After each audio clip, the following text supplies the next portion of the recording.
നമ്മൾ കഴിഞ്ഞ പ്രാവശ്യം ഷ, ഷ, സ, ഹ, പിന്നെ ഫ ഇത്രയും നമ്മൾ ഘർഷസ്വരങ്ങളാണ് എന്ന് കാണുകയുണ്ടായി. ചായിൽ സംഭവിക്കുന്നത് സാധാരണ സ്പർശസ്വരങ്ങൾക്ക് ഉള്ള ആദ്യത്തെയും രണ്ടാമത്തെയും ഘട്ടം ഉണ്ടാവും. പക്ഷേ മൂന്നാമത്തെ ഘട്ടത്തിൽ പെട്ടെന്ന് ചലകരണം സ്ഥിരകരണത്തിൽ നിന്ന് വിട്ടുമാറില്ല, പതുക്കെ വിട്ടുമാറുള്ളൂ. അത് നല്ല വണ്ണമുള്ള ഒരാൾ അയാളുടെ ഇരിപ്പിടത്തിൽ നിന്ന് എണീറ്റ് നടക്കാനോ ഓടാനോ തുടങ്ങുകയാണെങ്കിൽ അയാൾക്ക് പതുക്കെ പറ്റുള്ളൂ. അത്രയൊന്നും വണ്ണമില്ലാത്ത ഒരാൾക്ക് പെട്ടെന്ന് എണീക്കാനും പെട്ടെന്ന് നടന്നു തുടങ്ങാനും സാധിക്കും. അതുപോലെയാണ് ഈ നാവിൻ്റെ നടുഭാഗം. നാവിൻ്റെ നടുഭാഗത്തിന് നല്ല വണ്ണം ഉണ്ട്, നല്ല കനമുണ്ട്. ഈ നാവിൻ്റെ നടുഭാഗം ഈ താലുവിൽ നിന്ന് വിട്ടുമാറുന്നത് വളരെ പതുക്കെയാണ് എന്ന് നമ്മൾ മനസ്സിലാക്കണം.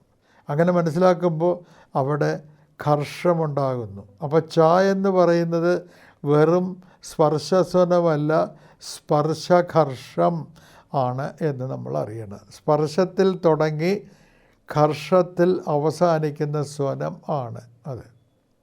അതിന് അഫ്രിക്കേറ്റ് എന്ന് ഇംഗ്ലീഷിൽ പറയും. സ്പർശഘർഷം.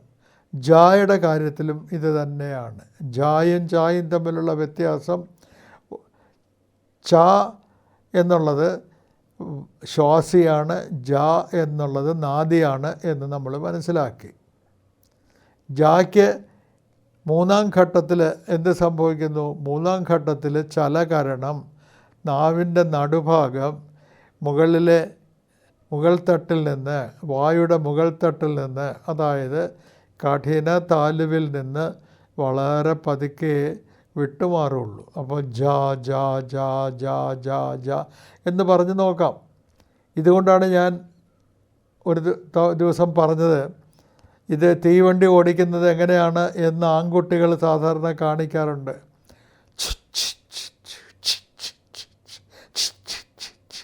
ചായ്ക്ക് മാത്രമേ ഇത് സാധിക്കുകയുള്ളൂ. വേണമെങ്കിൽ ജ് എന്നാകാം. പക്ഷേ ചായയുടെ കാര്യത്തിലാണ് ഈ കുട്ടികൾക്ക് ഈ തീവണ്ടി കളിക്കുന്ന സമയത്ത് വണ്ടിയുടെ സ്പീഡ് കൂടുമ്പോൾ ആൺകുട്ടി എന്ന് കാണിക്കും. അത് എൻജിനിൽ നിന്ന് ഈ പുക പുറത്തേക്ക് പോകുന്നതിനെ കുട്ടി അനുകരിക്കുകയാണ്. പക്ഷേ ആ അനുകരിക്കുന്നത് നമ്മൾ കണ്ടു നിൽക്കുമ്പോൾ ലേശം സ്വനവിജ്ഞാന പരിചയമുള്ള ആളുകൾക്ക് ഇത് ചായയുടെ അനുകരണമാണല്ലോ എന്ന് തോന്നുകയും ചെയ്യും. അപ്പോൾ നമ്മൾ സ്പർശസ്വനങ്ങളെപ്പറ്റി പറഞ്ഞു, സ്പർശഘർഷങ്ങളെപ്പറ്റിയും പറഞ്ഞു. വ്യാകരണ പുസ്തകങ്ങളിൽ കചടതപ എന്ന് പറയും. ഇതിനെല്ലാം ഖരങ്ങൾ എന്നൊരൊറ്റ വകുപ്പിൽ അങ്ങോട്ട് പെടുത്തുകയാണ് ചെയ്യുന്നത്.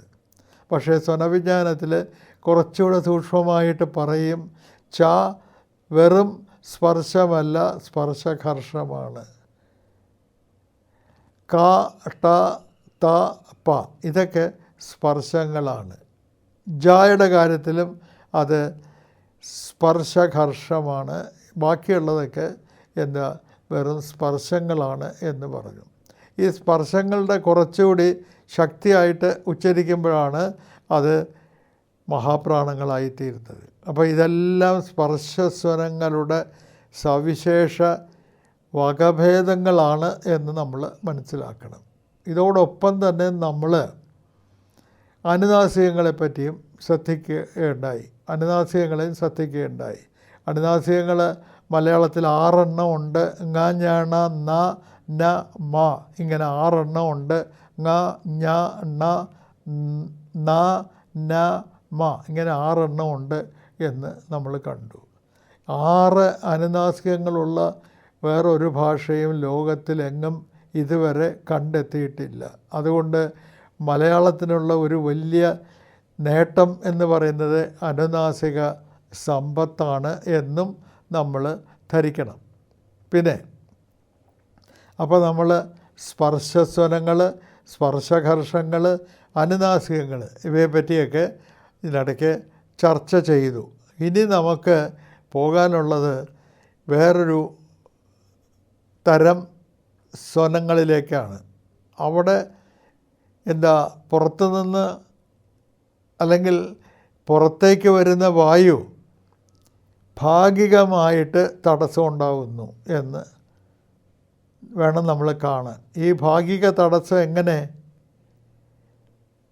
ഇപ്പം നാക്ക് മുകളിലേക്ക്, വായുടെ മുകളിലേക്ക് ഉയർന്നിട്ട് നാവിൻ്റെ തുമ്പ് മോണയിൽ ചെന്ന് തൊടുന്നു.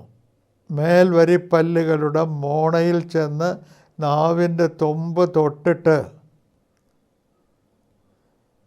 നാവിൻ്റെ വശങ്ങളിൽ കൂടി വായു പുറത്തേക്ക് ഒഴുകുന്നു.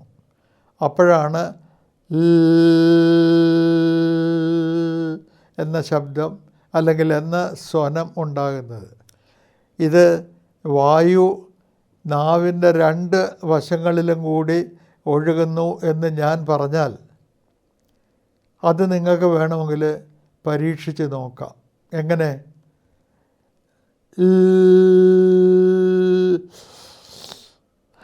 ഇൽ എന്ന് ഉച്ചരിച്ചും കൊണ്ട് അതേ സ്ഥാനത്ത് നാവിൻ്റെ തുമ്പ് നിർത്തിയിട്ട് വായു ഉള്ളിലേക്ക് വലിച്ചു നോക്കുക.